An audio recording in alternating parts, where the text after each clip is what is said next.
Day 384, Friday, March 8th. Proverbs 22 and 23. Proverbs 22 1-29 NKJV. A good name is to be chosen rather than great riches, loving favor rather than silver and gold. The rich and the poor have this in common: the Lord is the maker of them all. A prudent man foresees evil and hides himself, but the simple pass on and are punished. By humility and the fear of the Lord are riches and honor and life.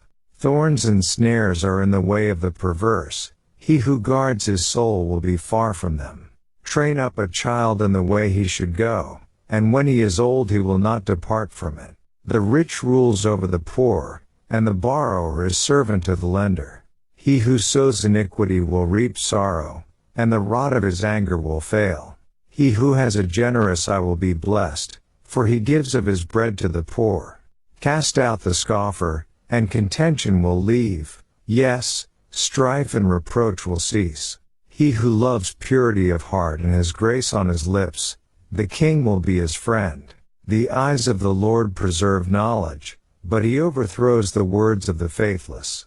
The lazy man says, "There is a lion outside. I shall be slain in the streets."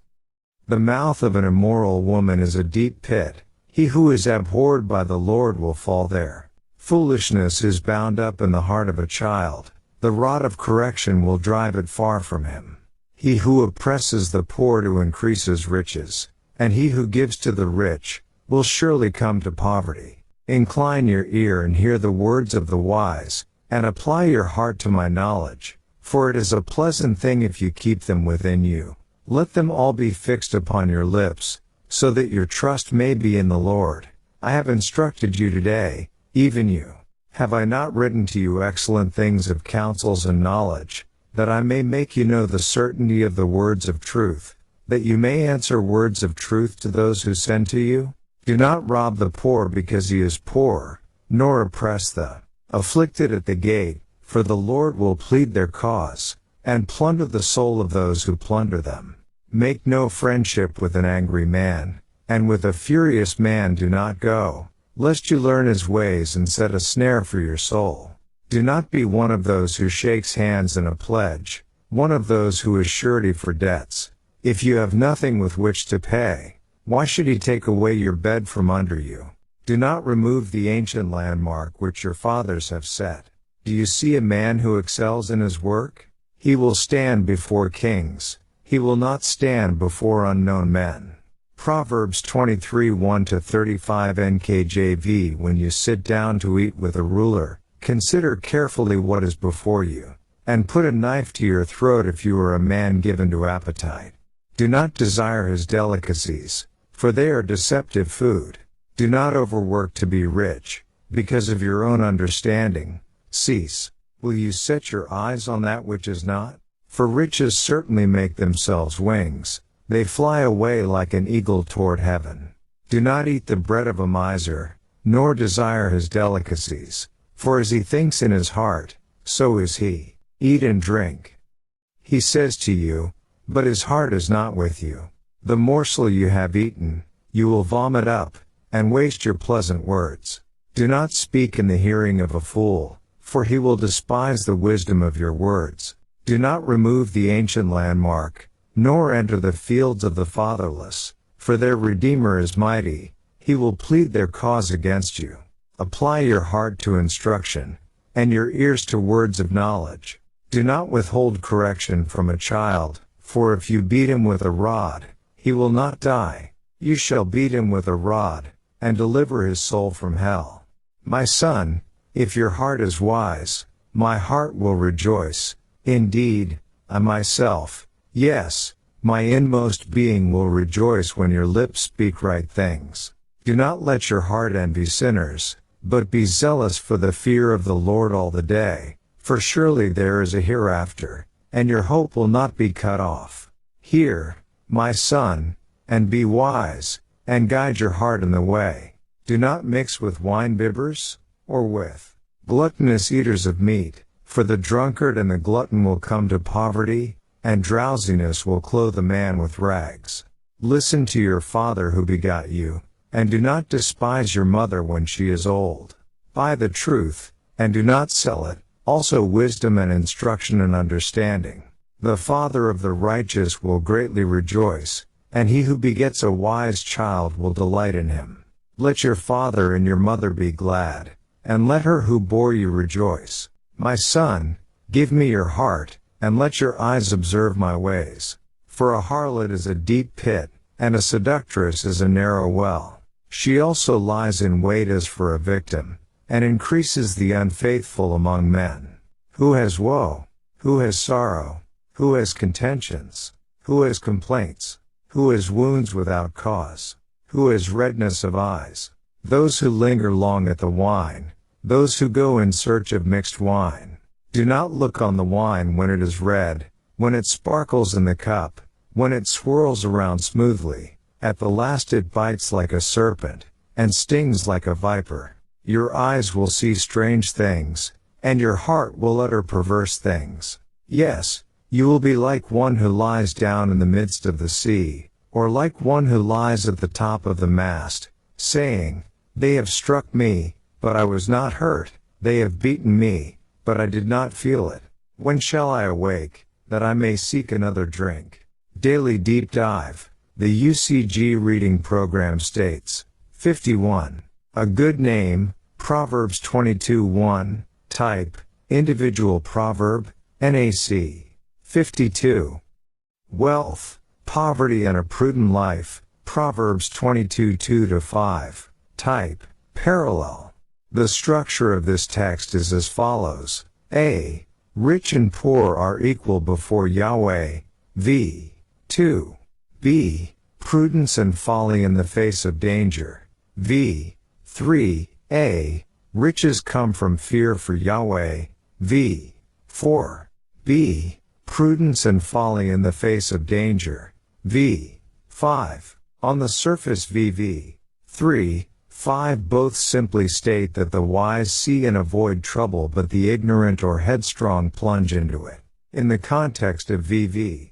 2. 4. However, this text asserts that the failure to spot danger arises precisely from the arrogance of refusal to submit to God. Neck. The point of verse 2 is expressed similarly in Proverbs 29:13, and Proverb 22:3 is repeated in Proverbs 27:12. Proverbs 22:4 says that the path to the good life, here expressed as riches and honor and life, compare life, righteousness and honor in Proverbs 21:21, is through the fear of God.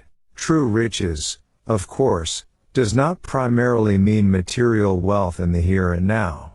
For some it may include that, and in any case God does provide for the physical comforts of His servants. Ultimately all of God's people will be blessed with co-ownership of the entire universe. 53.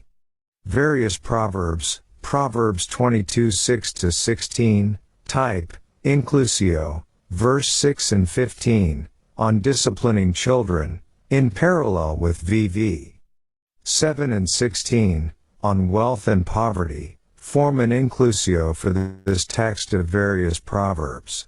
Discipline for children, Proverbs 22:6, 15, NAC.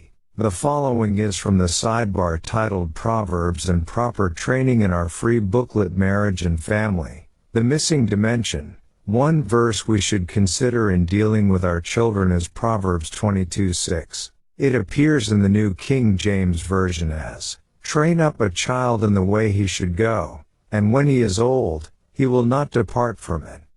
We can draw an obvious, direct conclusion from this translation, that proper training will pay off in the long run. This is certainly valid. It is normal for most children to grow up with, and ultimately adopt, values and standards similar to their parents. That is, if the parents do a reasonable job of bringing them up. Sometimes, especially when their children are teenagers, parents feel as if they're not getting through. They may wonder whether all their efforts are wasted. But experience shows that if they stick with a good game plan, they will eventually realize the desired results. Some Bible scholars offer an alternate explanation for the intent of this verse, that the way he should go refers to each child's ability and potential. The root word for way, they note, also has to do with the inclination of a tree, which can break if one tries to rebend it. They also note that the original Hebrew wording refers to his way, the child's way, rather than the way he should go. With this in mind, some would translate the verse, "Train up a child according to his bent, and when he is old, he will not depart from it." In other words, wise parents should recognize the aptitudes and interests of each child and train him to best use his abilities to reach his potential. Whether this is the intended meaning, it represents another valid approach. Parents should enable their children to develop their natural talents and abilities. Too often a father or mother will attempt to force children to do the same things they do or to be what they are.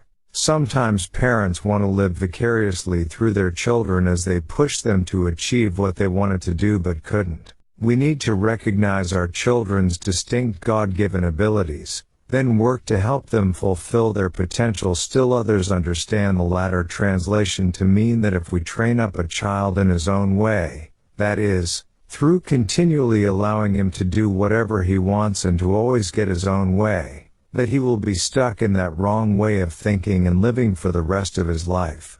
The verse would then be a warning to parents against coddling and failing to discipline. This concept, too, is certainly valid. p. 25. The latter idea corresponds well to verse 15, compare Proverbs 29:15. Yet as explained in our introduction, verses sanctioning the rod of correction do not mean to say that a parent should employ corporal punishment as a primary means of discipline.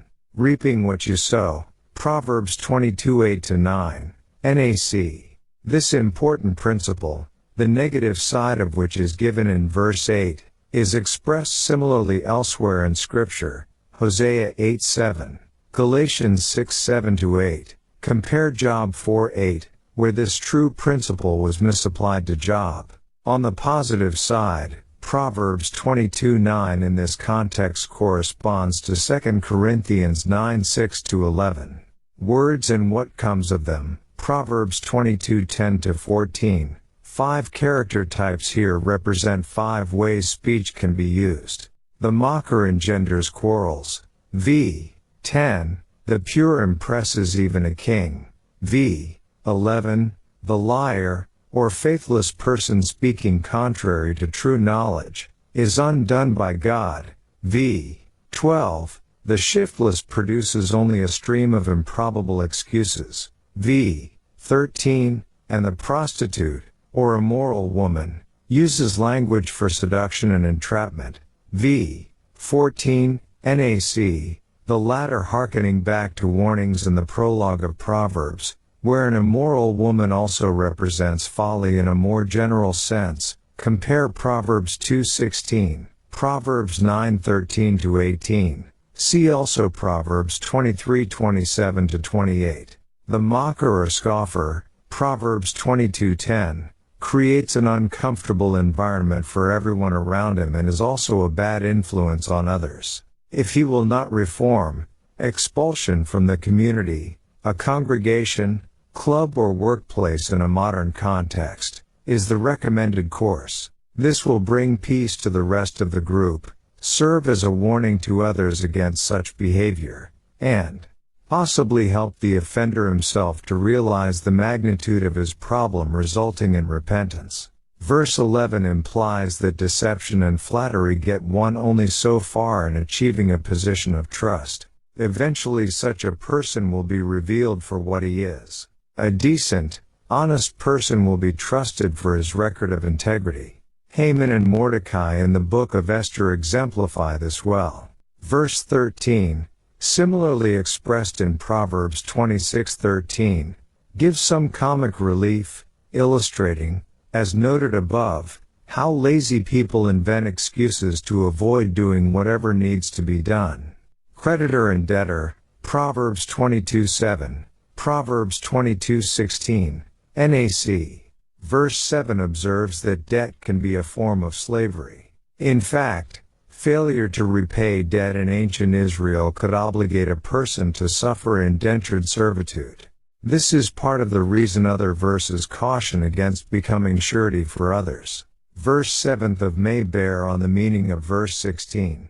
This last proverb in Solomon's major collection concerns social justice, as does the first proverb in the next section, verses 22 to 23, but the exact wording of verse 16 is disputed. Some versions, including the New King James, show an oppressor of the poor for self-enrichment and one who gives to the rich, both coming to poverty. Oppressors will indeed come to poverty in the end. Compare verses 22 to 23. Yet other translations take coming to poverty in verse 16 as referring to only the one giving to the rich. In the latter vein, some see in verse 16 an abusive creditor-debtor relationship in this paraphrased sense. The rich oppress the poor, through such means as entangling them in high-interest loans, to make themselves even richer, while the poor who are stuck making loan payments to the rich are made even poorer. This interpretation offers a sensible explanation of giving to the rich, the reason for which otherwise seems unclear. Some have suggested a futile attempt to buy the favor of the rich, but who would do this to the point of impoverishment? Giving here makes more sense as a matter of obligation, and this fits debt repayment. Such wisdom is not meant to totally rule out loans. There is an appropriate context for lending and borrowing if the lending is fair and the borrower is well able to repay, given reasonable consideration of the future. Yet no such arrangement should be entered into lightly. Proverbs 22:17 marks a clear change in the book. Instead of the one-verse units of the major Solomonic collection, we now have multiple verse units. With a new section, we would expect a new title or subheading. And verse 17 appears to give us just that in referring to what follows as the words of the wise, a general distinction for collected wisdom. This section appears to continue until Proverbs 24:22, as Proverbs 24:23 denotes yet another section, possibly an appendix to this section, with the words "these things also belong to the wise." Furthermore, this section of sayings from the wise, 22:17:24:22, mainly the first part, 22:17:23:11, bears some striking similarity to the Egyptian instruction of Amenemop. Amenemop, sometimes spelled Amenemopet, was a superintendent of agriculture and taxation writing to his youngest son on keys to success in life and in profession as a court official. As noted in our introduction, it is not clear which writing came first, whether this section of Proverbs or the Egyptian work. In any case, one seems to have influenced the other.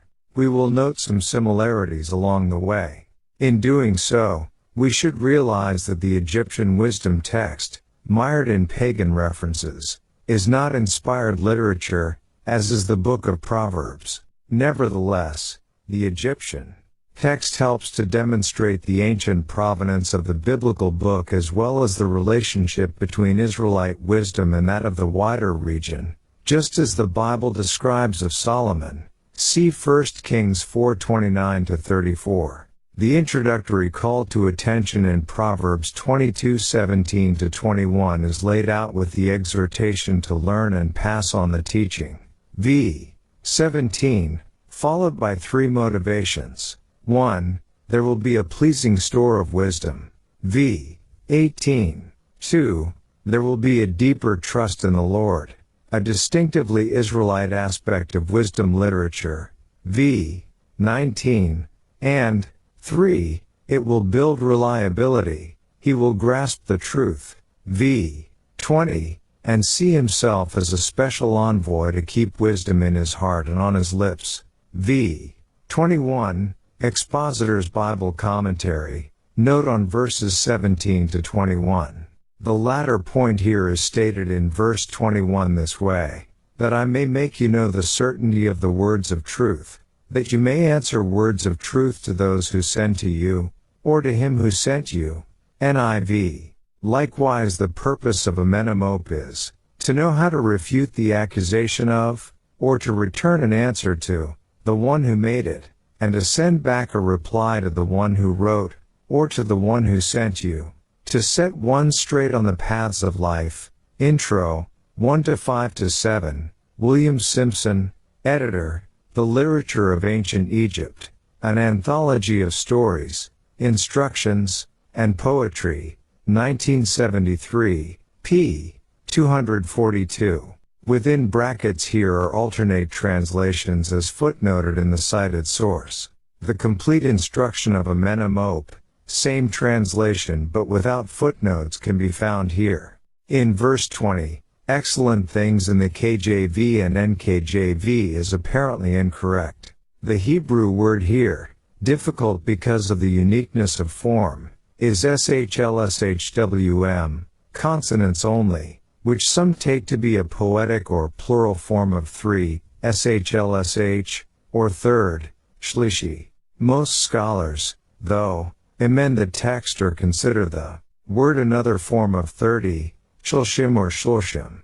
Compare 30 sayings in the NIV. This is mainly because of the affinity of the text with the menemope, which consists of an introduction followed by 30 short chapters, coupled with the fact that Proverbs 22:17:24:22 can reasonably be divided into an introduction followed by 30 sayings. It should be noted, though, that it is also possible to divide the text into 3 sections. The first, resembling a menemope in content, 22:17:23:11, and 2 other sections marked by the use of my son.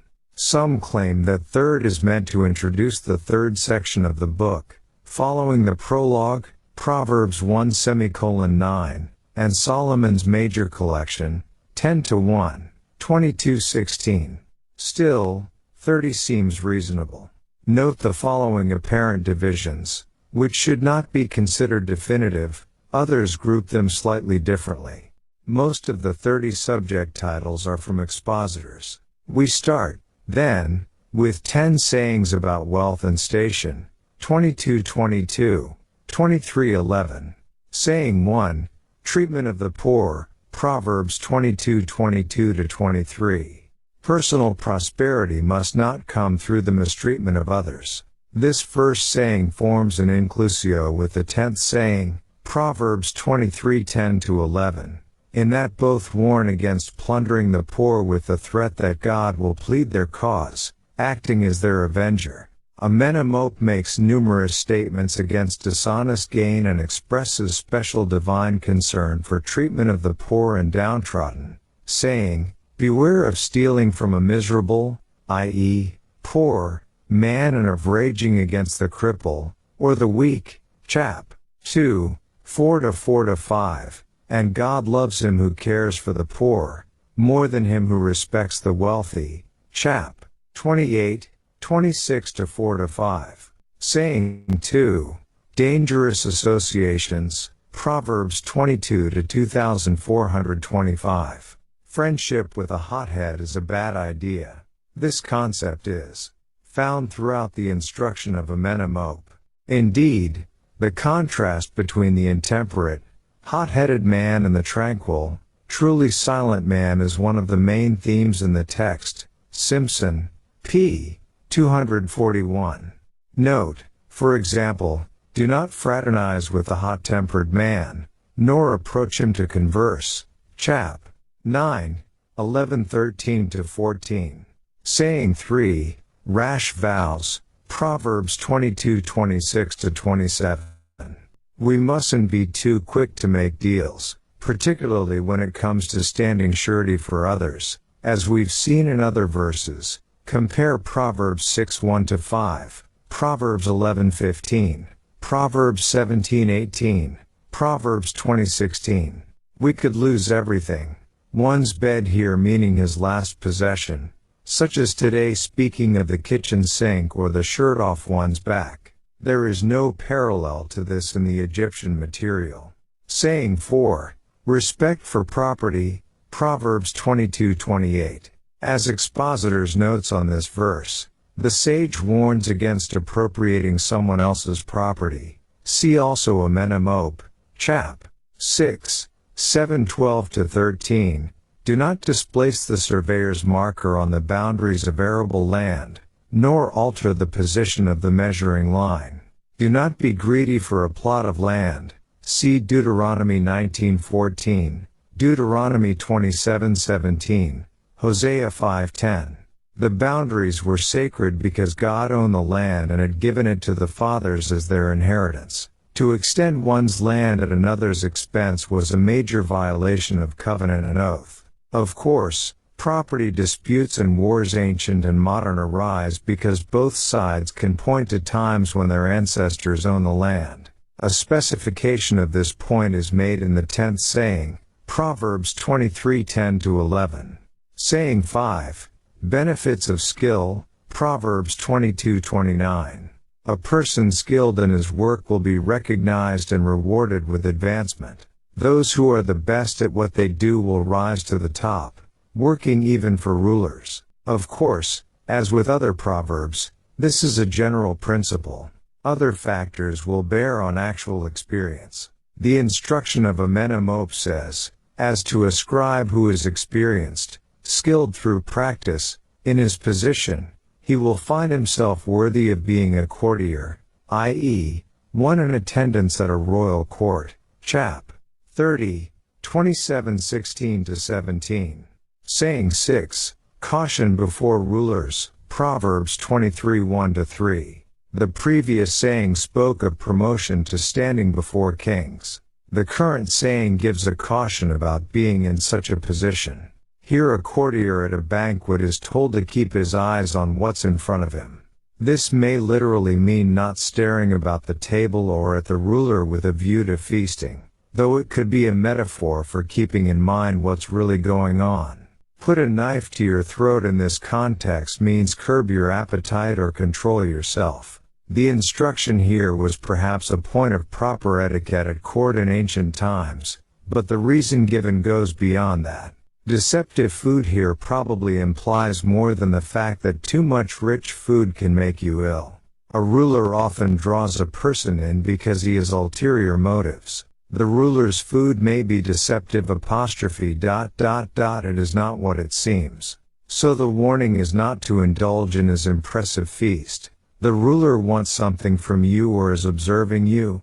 The Mishnah, Aboth 2-3, quotes Gamaliel as warning that a ruler only draws you into court for his purpose, but in your day of trouble he will not be there. Expositors, note on verses 1-3. The New American Commentary notes, the rich do not give away their favors for free.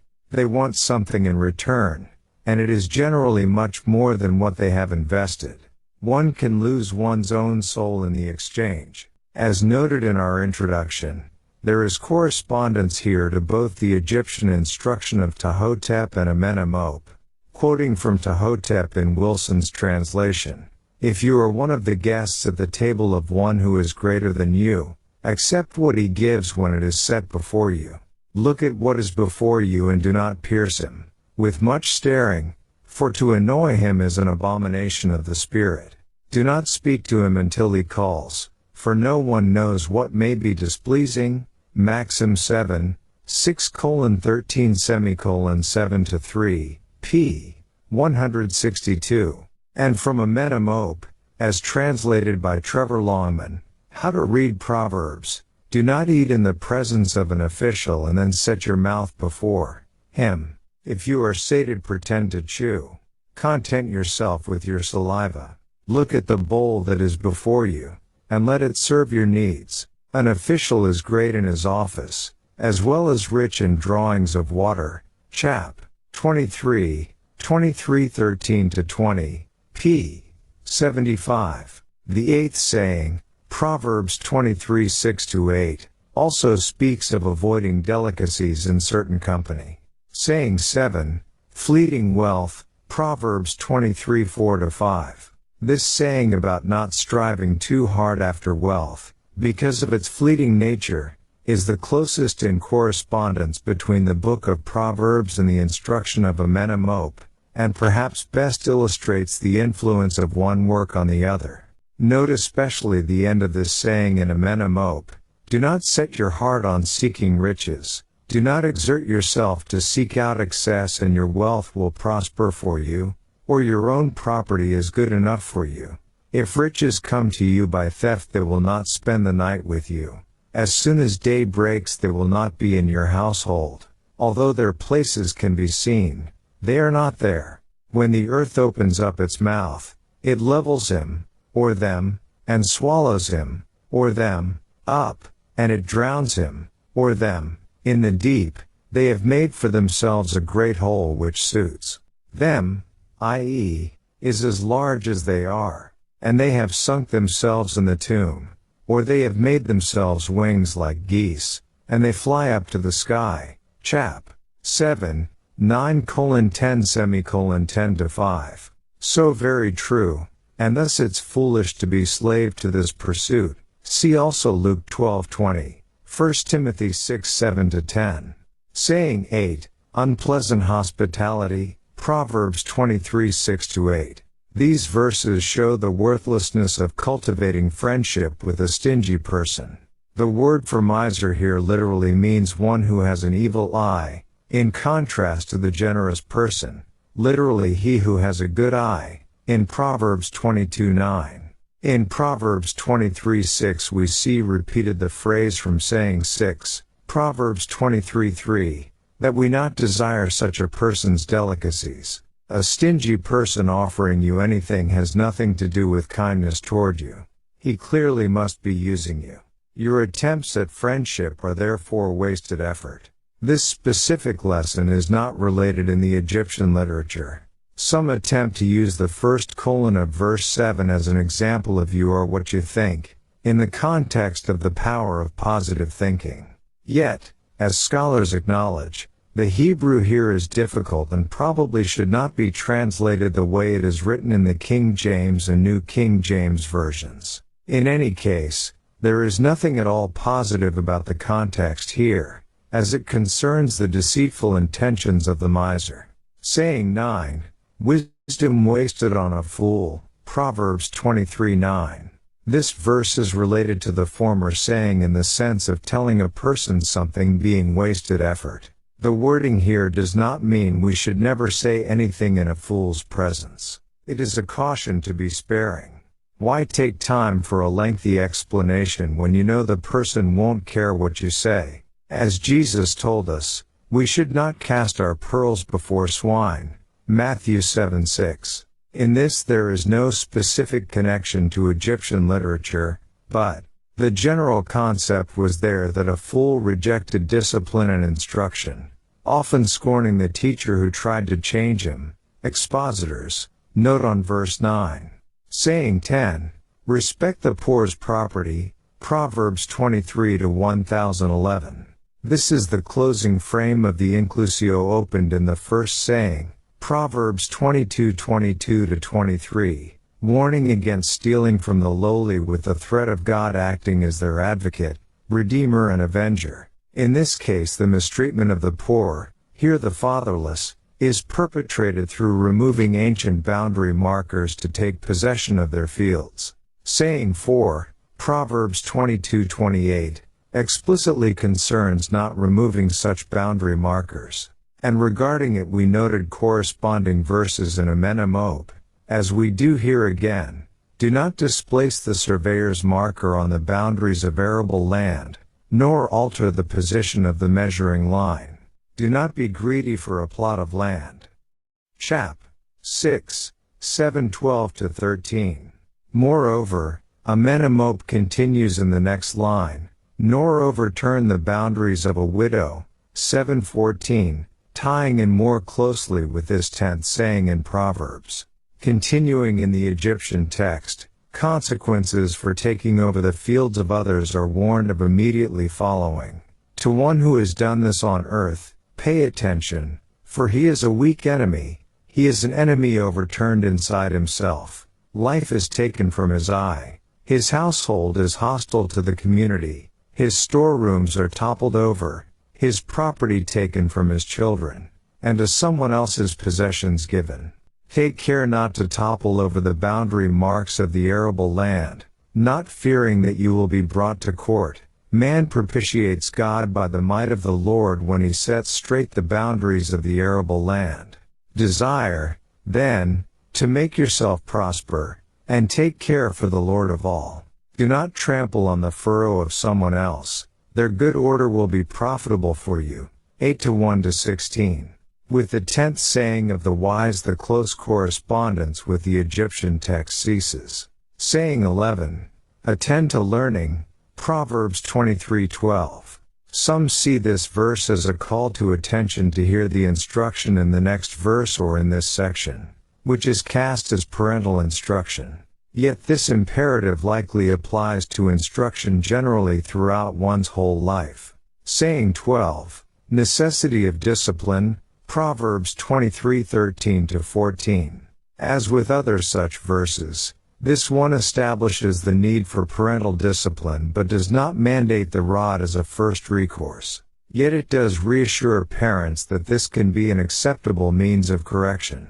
The point ultimately is to save the child from wrong ways leading to death. The Hebrew word for hell in verse 14 being Sheol, the grave. The Assyrian words of Ahikar, written around 700 BC, in the time of King Hezekiah of Judah, as noted in our introduction, follows with similar instruction.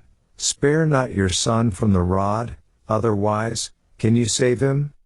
Quoted by Longman, p. 69. Saying 13. Wise and joyful speech. Proverbs 23:1516. Parents rejoice in their children's right words and conduct. See also verses 24-25. And pleasing parents is a good motivator for the young. The 4 lines in verses 15-16 are arranged in a chiastic structure, the outer lines parallel and the inner lines parallel, ABBA, so that a wise heart equates to speaking right things. As Jesus said, "For out of the abundance of the heart the mouth speaks." Matthew 12:34. Saying 14. Fear the Lord. Proverbs 23:17-18. A major concern of parents is their instruction being undermined by wayward peers, or bad role models. So parents must, as in this verse, instruct their children in the fear of the Lord, which will keep them in the right way all the day, even when the parents aren't around. If in spite of the obstacles we develop this proper reverence for God, a wonderful future awaits us. Where the KJV has "and," the NKJV specifies "hereafter," implying life in God's kingdom. Other versions have "future," the translators arguing that Proverbs speaks of blessed life now, not in the hereafter. Perhaps both ideas are included, a great life in this age and on into the age to come. Saying 15. Poor associations. Proverbs 23-19-21. Drunkenness and gluttony are both condemned, representing the epitome of a lack of discipline. Wine and other alcoholic beverages in moderation are approved of in Scripture, but drunkenness is a sin, as is gluttony, though the former is certainly worse because of the impact it has on the brain and on others. Drunkards and gluttons are both bad influences and will most likely not cease to bring trouble and grief to associates, even those who disapprove of their behavior. If we are already friends with such people, we should try to help them to overcome their problem. But if they refuse or falsely repent again and again, particularly in the case of drunkards, it would be wiser to sever the friendship. Saying 16. Learn and keep truth. Proverbs 23:22-25. Some take verse 22 as an independent verse on listening to parents, but the context here appears to continue until verse 25. Listening to parents corresponds to, in verse 23, striving for truth, including wisdom, instruction and understanding, and holding on to it. Buy the truth, and do not sell it, is sometimes seen as a prohibition against selling religious books, even Bibles. But this is not the point of the verse. The meaning is that we are to expend all we must to gain true knowledge and, once gained, never sell it away, for any price. The New Century Version paraphrases this as learn the truth and never reject it. The Contemporary English Version renders the whole verse this way: invest in truth and wisdom, discipline and good sense, and don't part with them. Those who follow this counsel will bring great joy to parents. Again given here as a motivator to do what's right, verses 24 to 25. Compare verses 15 to 16. Saying 17, shunning the temptress, Proverbs 23 to 2628. Parental instruction continues here regarding sexual immorality. Compare similar warnings in the prologue of Proverbs, chapters 1:9, and Proverbs 22:14, where the harlot's mouth is called a deep pit. Some commentators believe the third and last section of the words of the wise begins with this saying or the next one, regarding the last section as miscellaneous in content. Saying 18, excessive drinking, Proverbs 23:29 to 35. Saying 15, verses 19 to 21, warns against associating with drunkards and gluttons. This saying warns against being a drunkard oneself. The New American Commentary says on this unit, this poem is a small masterpiece. It is surely the most effective combination lampoon and lament over the sorry state of the drunkard. The text describes with profound accuracy and bite the pathetic physical and emotional decline of those addicted to alcohol, wine, in excess, and in modern society, illicit drugs, brings physical pain and debilitation, exhausts one's resources, takes away mental acuity, and yet leaves one craving for more of the same. Lingering over alcohol, VV 30 to 31, describes those who derive comfort and security in knowing that a glass of wine is at hand, ready to deaden the senses. In the end, however, it only leaves people more confused and in deeper pain than ever before. VV 32-35a. And, Proverbs 22, verse 13, for some there is always a reason they can't do something, always ready with an excuse that keeps them from taking responsibility and moving forward. Proverbs 23, verse 4, how many people have attained great wealth and possessions only to lose their spouse and families in the process? God wants us to have right priorities and remain balanced.